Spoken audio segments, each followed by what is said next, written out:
So just as we, here we are 2023, and you get all these people, and I want to get your opinion on this because we really want to respect people's views on how they think of life. So you get people every way from, they are incarnations of this person, or they know there's a solar flash coming that's going to raise everybody's vibration, or there's different things happening, or this download or that load or whatever. Is it possible that all of that is true and they are just specifically tapped into a very different stream of consciousness than other people? So is it, instead of coming from the place of saying, you're a lunatic, aren't you? You know what I mean? It's instead of coming from that place, is there a real possibility that it's just maybe for them and they may be seeing that? Or are they tapping into, from what Josh, are they tapping into a lower realm or a different realm, or how do you see it? That was one of the best segues I've ever seen, because that's exactly where I was about to go. So both points are true. Okay. But first I have to do is I have to get a little philosophical, right? I have to talk about truth and God real quick. And it's really, I call this the ultimate paradox. Okay. Yes. So the first thing is I look at God as the absolute, the totality of everything. There's nothing that's outside of totality, right? If that's the truth, that means that totality or absolute is omnipotent, omnipresent, omniscient. It's unknowable, incomprehensible, that us in a finite perspective right here cannot take it all in. So therefore, is we have a relationship with our existential reality, with our internal reality. And that develops this relationship into a self-evident truth. And so we all derive these various different self-evident truths of our existential reality, of our existence. And we come together and we talk and communicate about them, and we have a consensus reality, which is kind of like an aggregate reality of all of our self-evident realities, all of our understandings. Good example of this, the originals, the Aborigines in all Australia, in their cosmology, they believe that the whole universe is held on the back of a turtle. Now, isn't that interesting? The thing is they're not wrong, because when you start looking at the mapping of the stars in the Milky Way galaxy, you can pinpoint the turtle and how the stars of the Milky Way lie on its back. And so they weren't wrong. They just had a perspective from their own level of mental faculties where they derived that information from. And I'll come back to that point in a second, but I want to get into the touch on the God thing real quick. I call this the ultimate paradox, and it's really, really simple. How do you define nothing?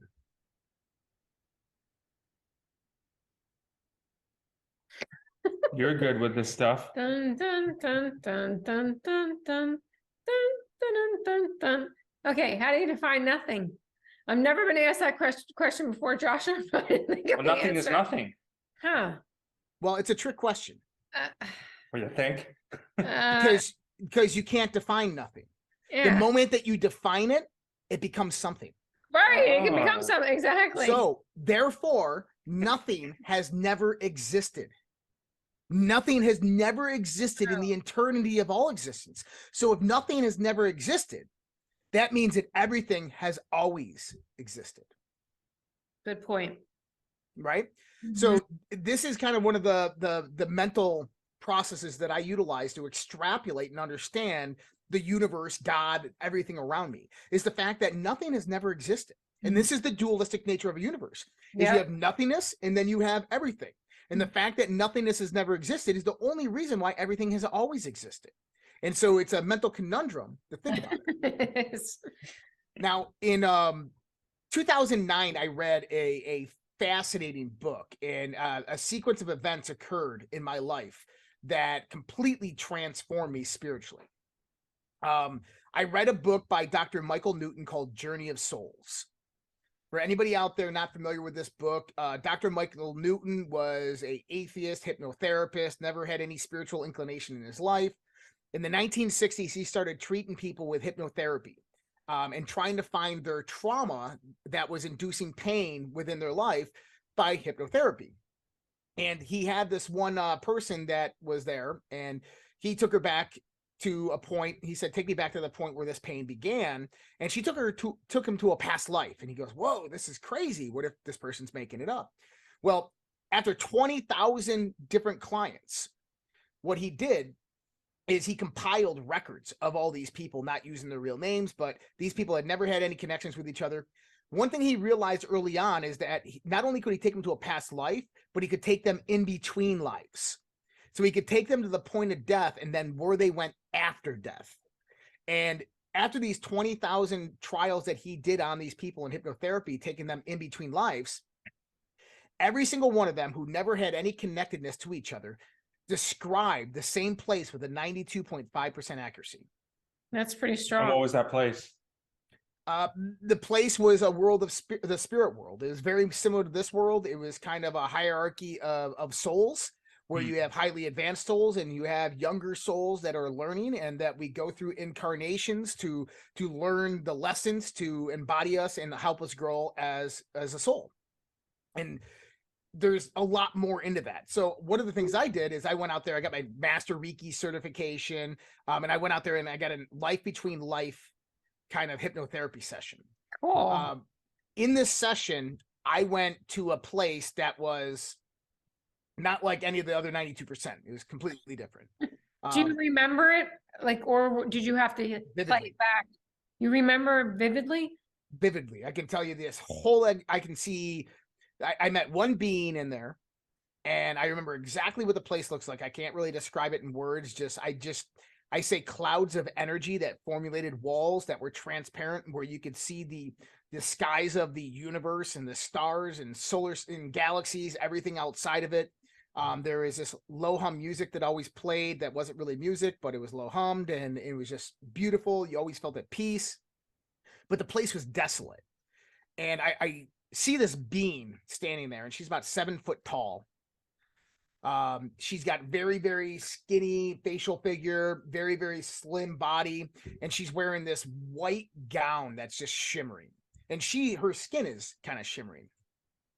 And she introduces herself to me and says, I've been waiting for you. And we start talking, and she kind of shows me past lives, like multiple lives that we've lived together throughout the aeons. And then tells me kind of what's going to happen to humanity and the path that I need to be on and all these different things. Wow. Well, this being, so about 6 months later, this being comes back into my life, and I had this certain type of meditation that I did to where I call it canceling out light. And it's really easy. If you're sleeping in a completely dark bedroom, you leave your door open just a crack with a hallway light on, so you have like a beam of light that just comes through.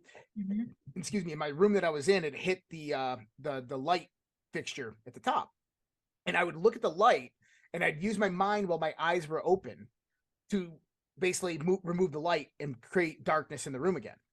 And so you with your eyes open, you focus on the light, and it eventually starts disappearing, and it starts collapsing into this point of darkness. And when you get to that point of darkness, you're typically in hypnagogia, this hypnotic state between sleep and wakefulness, and you can really transcend the astral realms during this point in time.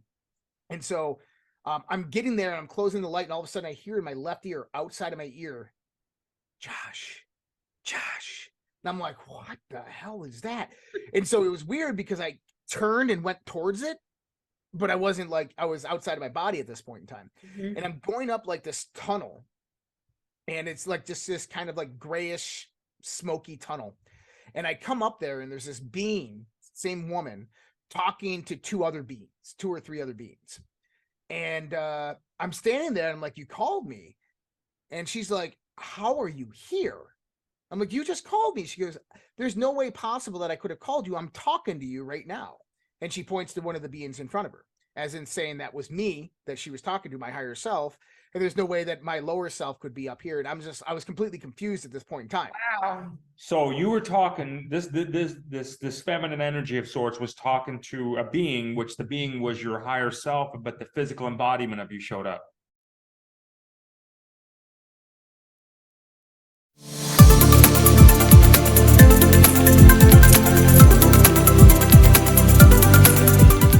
I've noticed so much is that the intuition that I am receiving on a daily basis, the messages are so clear, and they come in like, you hear a lot of people talking about, I get a download of this and a download of that. And that is the God's honest truth. Messages are just literally flooding in because the pineal gland is being decalcified. And